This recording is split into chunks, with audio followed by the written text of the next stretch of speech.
మళ్ళీ ఉదయం అమరావతికి చేరుకొని సాయంత్రం 4 గంటల తర్వాత సెక్రటేరియట్కి వెళ్ళారు. సెక్రటేరియట్కి వెళ్తున్నప్పుడు ఆ 8 కిలోమీటర్ల పొడవున అమరావతి రైతులు, చంద్రబాబు నాయుడు అభిమానులు, అలాగే సెక్రటేరియట్ ప్రాంగణంలో సచివాలయ ఉద్యోగులు, ఇతర ప్రభుత్వ శాఖల ఉద్యోగులు, అధికారులు, పలువురు మంత్రులు అట్టహాసంగానే ఆయనకి స్వాగతం పలికారు. తర్వాత చంద్రబాబు నాయుడు బాధ్యతలు స్వీకరించారు. ఫస్ట్ టైం ఆయన సతీమణి భువనేశ్వర్ కూడా సచివాలయానికి వచ్చినట్టు మనం ఇంతకుముందు ఎప్పుడు చూడలేదు, ఫస్ట్ టైం చూసాం. సో ఆవిడ కూడా వచ్చారు. వచ్చిన తర్వాత బాధ్యత స్వీకరించి ముందుగా చెప్పినట్టుగానే 5 ఫైల్స్ మీద సంతకం పెట్టారు.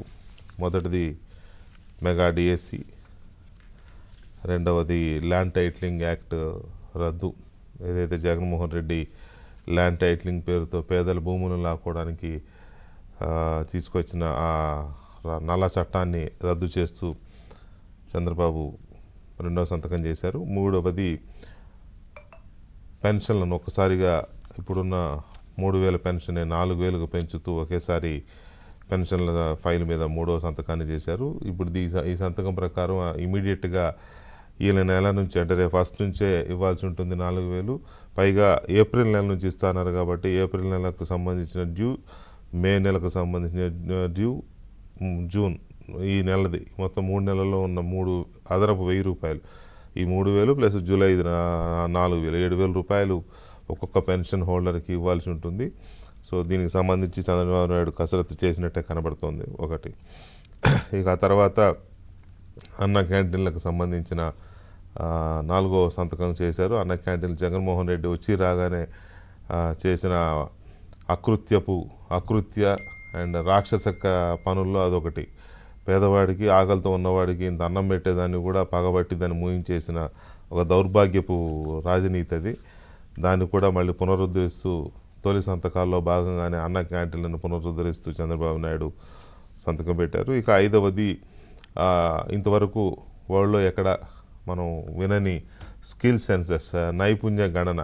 ఇప్పటివరకు జనాభా గణన ఇటువంటివి మాత్రమే చూసాం, కానీ వ్యక్తుల్లో, యువతుల్లో ఉన్న నైపుణ్యాలు, వాళ్ళు ఏం చేయగలరు, వాళ్ళకి ఎలాంటి శిక్షణ అవసరం, ఇటువంటి ఒక కీలకమైన ఆలోచన చేసి నైపుణ్య గణన చేస్తున్నారు.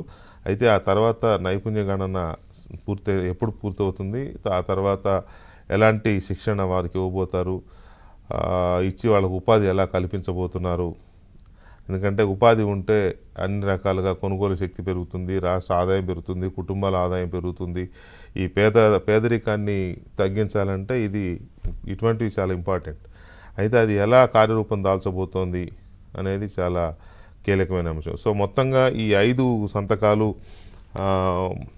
ఎంత తొందరగా కార్యరూపం దాలుస్తాయి. ఉదాహరణకి ఇప్పుడు మెగా డిఎస్సి ఉంది, మెగా డిఎస్సి సంతకం పెట్టారు, బాగానే ఉంది, కానీ నోటిఫికేషన్ ఎప్పుడు వస్తుంది, ఇక మొదలవుతుంది. అభ్యర్థుల్లో, ఆశావహుల్లో, నిరుద్యోగుల్లో మొదలవుతుంది. నోటిఫికేషన్ వచ్చిన తర్వాత ఎన్నాళ్ళలోగా దాన్ని ఎగ్జామ్ పెడతారు, టెస్టులు పెడతారు, ఇంటర్వ్యూలు పెడతారు, ఉద్యోగాలు ఎప్పుడు వస్తాయి, ఇవన్నీ ఇంకా. ఎందుకంటే ఇప్పుడు 5 ఏళ్ల నుంచి చాలా ఆదుర్దగా ఉన్నారు నిరుద్యోగులు. మరి ఇప్పుడు ఆ ఆదుర్ద మొదలవుతుంది మళ్ళీ. సో దీనికి ఎలాంటి కార్యాచరణ ఉంది, ఇవన్నీ కూడా ఆలోచించే పెట్టుంటారు. అవి ఏంటనేది మనం చర్చిద్దాం. మనతో చర్చలో సిపిఎం సీనియర్ నాయకులు, మాజీ